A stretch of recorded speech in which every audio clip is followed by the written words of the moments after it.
Coming up, the Hollywood Studios archway signage is removed and the reimagining is now underway. Disney changes the menus inside Docking Bay 7 at Galaxy's Edge yet again, and we talk to Disney Legend Imagineer Bob Gurr about the Disney Skyliner system and see what he has to say. All that and more on the way. This is Mickey Views News. All who come to this happy place, welcome. Now I'm the king of the swingers. Our largest expansion ever.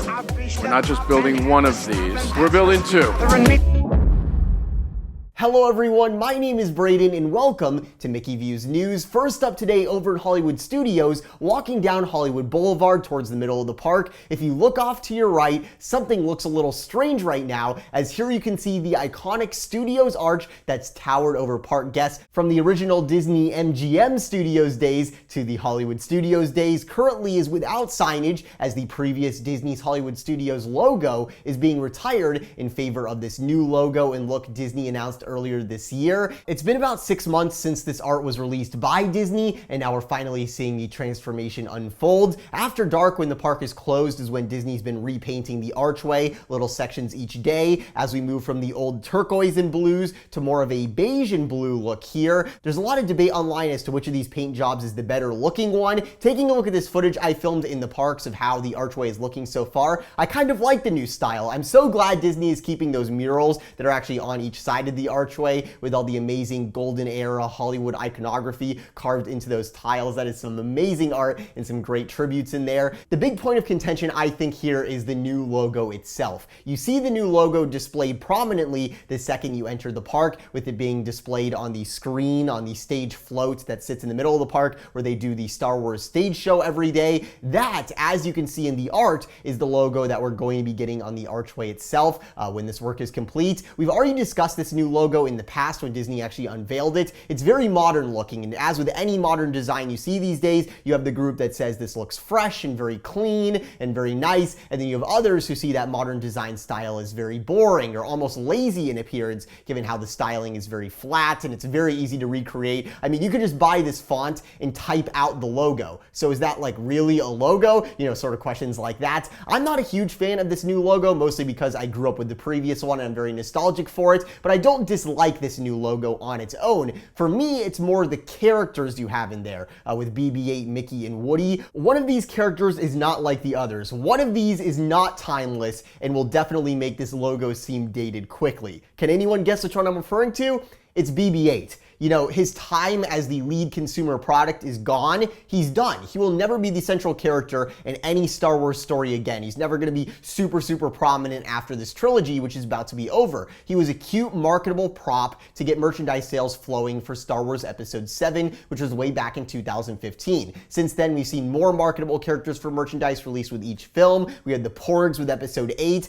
There's some new droid with like a cone head that Disney has this enormous amount of merchandise for already at the World of Disney in Disney Springs. There's like a whole display area with plush figures and pop vinyls of that new droid that's going to be in the next Star Wars movie next month. What I'm saying is we're going to keep getting Star Wars movies. We're going to keep getting these new, cute, marketable characters to sell merchandise of for each and every Star Wars film. And BB-8, I like him, but he already feels old to me, at least in my opinion. I don't know. Let me know what you guys think. Just knowing how Disney uses characters like BB-8 as far as the bottom line is concerned just makes me think that he's not really one that's going to be around for the long haul as like a very prominent character. I mean, obviously R2-D2 and C-3PO are iconic, but would you put BB-8 or the Porgs or this new cone droid, are those going to be in the same category? That's sort of a question you have to ask yourself. I don't have a good solution though as to how you should represent Star Wars on that signage to represent Galaxy's Edge, honestly, because Rey and Kylo, I feel like they have expiration dates too. You know, Disney is pushing very heavily that this Episode 9 film coming up is going to be the completion of their sagas.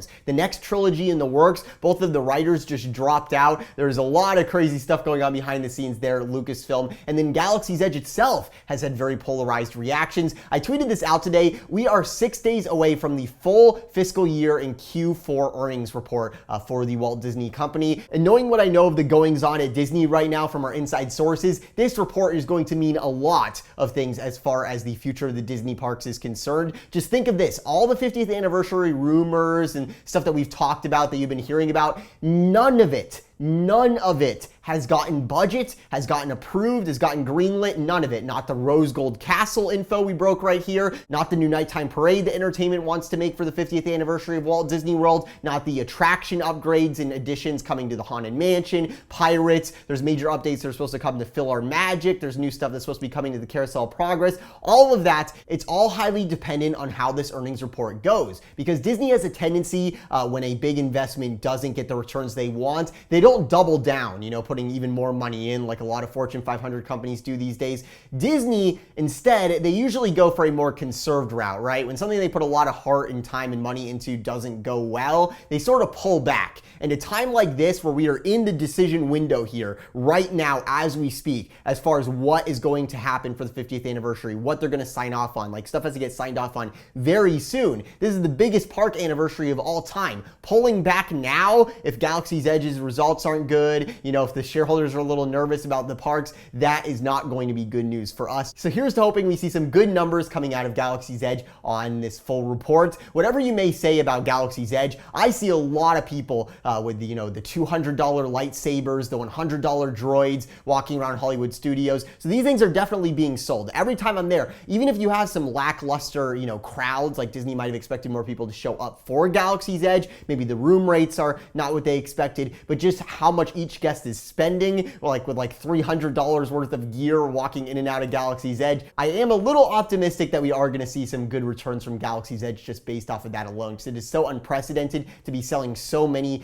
high-priced items in a land. Speaking of Galaxy's Edge, before we hop over to Bob Gurr, who has some thoughts to share with us about the Disney Skyliner, given he created the iconic Skyway cars that were in Disneyland and Walt Disney World. For the last couple of weeks, there's been this ongoing drama with the quick service in Galaxy's Edge, the Docking Bay 7 menus. Originally, we had these Star Wars themed menu items. And then, like 2 weeks ago, Disney, for some reason, all of a sudden overnight switched it, all the menu items, to these non-themed items. For example, the Endorian Tip Yip menu item became fried chicken on the menu, and obviously a lot of fans online were not happy about this. It's not a good look for what is supposed to be the best themed, most immersive place ever.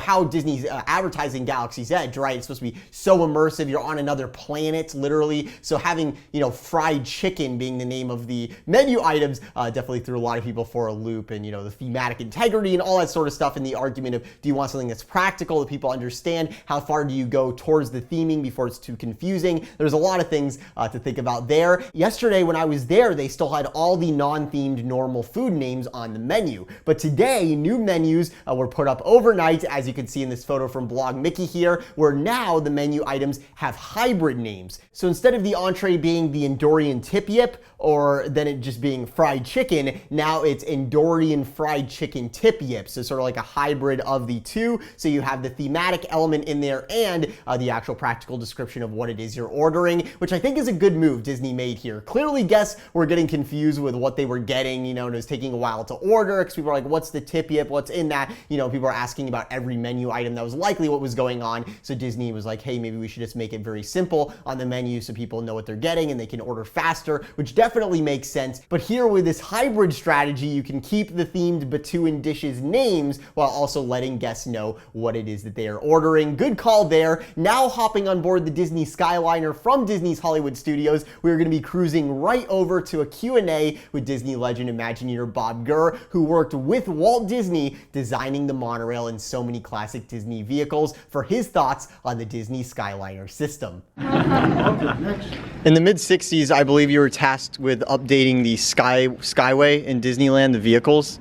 from the original round metal ones to the ones where you used steel and ABS plastic, I think, because they needed to be around the same weight, but you were able to expand it from 2 passengers to 4.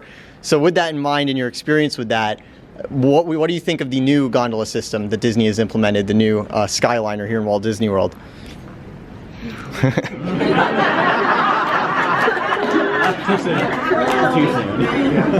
Well, in point of historic fact, first we had rocket rods. Whatever happened to them? Then we had Luigi's tires. Mm-hmm. Okay. We had another thing in Disneyland called a night magic. show, which parade only lasted like 2 months or something. We have a recent attraction here, $1.3 billion spent on it. It was supposed to open on opening day, and then I find out its opening day will not be until next year. That's 4 in a row, right there. So I'm a little bit reluctant to get into the details on Skyliner, because as I followed it, I had a lot of questions, particularly evacuation, particularly the speed that it operates and the distance it has to travel to change tracks and decel, in the face of the fact that you have 2 things. You might have a lady that has a very hard time getting out of the wheelchair, and at the same time we have a lot of cars, a lot of cable moving very fast, the kinetic energy in that system, and you just can't grab that machine and slow it down that fast. It's going to go quite a few feet before that machine can make a stop, and that's an e-stop that's going to take quite a few feet. It's a lot heavier. It's a lot heavier than yours. Yeah. So those are 2 facts that have yet to be properly addressed. I don't want to go further in that. Thank you. I'm more a historian than current events, but I'm a critic anytime you want. So there you have it. I asked Disney legend Imagineer Bob Gurr a question. Such an amazing memory, such an amazing night. It was just so incredible. He also signed my metal monorail poster that's been here on the set since I started covering the news for you guys with the Magic Weekly. It was just such a cool moment, everything that he did there. He actually met at the Osceola Public Library. That is where the meet was held, and everyone came to actually hear what Bob had to say. It was just such a cool moment. Let me know what you guys think about the Skyliner and Bob Gurr's answer there, what he had to say about it. The Skyliner was down again last night on the Epcot line for over an hour on Halloween night. I don't believe any guests were on board. It was a situation where they circulated everyone out. I think people were up there for like 30 minutes or so before they circulated everyone off, and then the line was just down. It was just empty for a while. We're not sure exactly what was going on there. We just had some viewer reports online that were showing photos where they were stopped for like over an hour. It was pretty crazy, but the first month of operation for this system, they seem to be having more efficiency problems with this brand new Skyliner system than the monorails that they have running that are 10 years past when they were supposed to be replaced, past their replacement date, which probably is not a very good sign there that we're seeing this many issues. You know, maybe it's just being kinks worked out. Maybe it's just the nature of gondolas, because, you know, when one gondola has an issue, the entire line stops. Whereas if one monorail has an issue, the other monorails are fine. You know what I mean? So there might be some factors at play there where it's not a completely fair, you know, even comparison. Just think how much money Disney has spent on this system, though. You know, by the time it's all said and done with the Skyliner here, we probably could have just gotten a whole new monorail fleet, and they probably could have expanded the system for not much more money. That said, I actually do enjoy the ride experience of the Skyliner, and lately it's been running pretty well, pretty efficiently. There hasn't been too long of lines. Be sure to subscribe to those notifications on so you don't miss any of the latest news. I am going blitz mode into November here. We're gonna have so many videos. Stay tuned for another video tomorrow, probably the day after that as well. Not only do we have lots of news happening in Epcot and the Magic Kingdom that we have to cover, but I also want to get to doing some vlogs here. You know, since I moved down, I haven't really had time to do that, you know, getting settled in, getting everything set up. Now we can. Really excited to get into that. We've got holiday decorations going up all over property as we speak, with lots of new ones this year, so we'll take a look at all of that. Mickey's Very Merry Christmas Party starts tomorrow to a sold out night, my favorite hard ticket event Disney has. We're getting a new holiday fireworks spectacular, new for the party this year, that Disney's been testing, that just looks unreal. And I have my fingers crossed Disney announces a new party pass tomorrow, like they did for the first day of Not So Scary, where basically for like $200, you can just go to almost all the parties at like a flat rate, which is awesome for someone like me who's nearby, and I could go all the time. That'd be really, really cool. And speaking of awesome, you guys have been asking, and I'm so happy to finally say, leave your questions, your Disney questions, in the comments below on this video, because the Magic Weekly Q&A show is returning. I finally got a green screen for the studio down here in Orlando, so get those questions in, and we're gonna get back to doing all that. We can talk about blue sky stuff, we can talk about stuff from the past, stuff from the present, whatever you want. It's really a show where we get to talk about anything going on. It doesn't have to be just stuff that's currently in the news. We can talk about some far out future stuff and all sorts of fun stuff. So leave your most pressing Disney questions in the comments below. From the Mickey Views Magic Studio, this is Brayden. Thank you so much for watching. Have a magical day.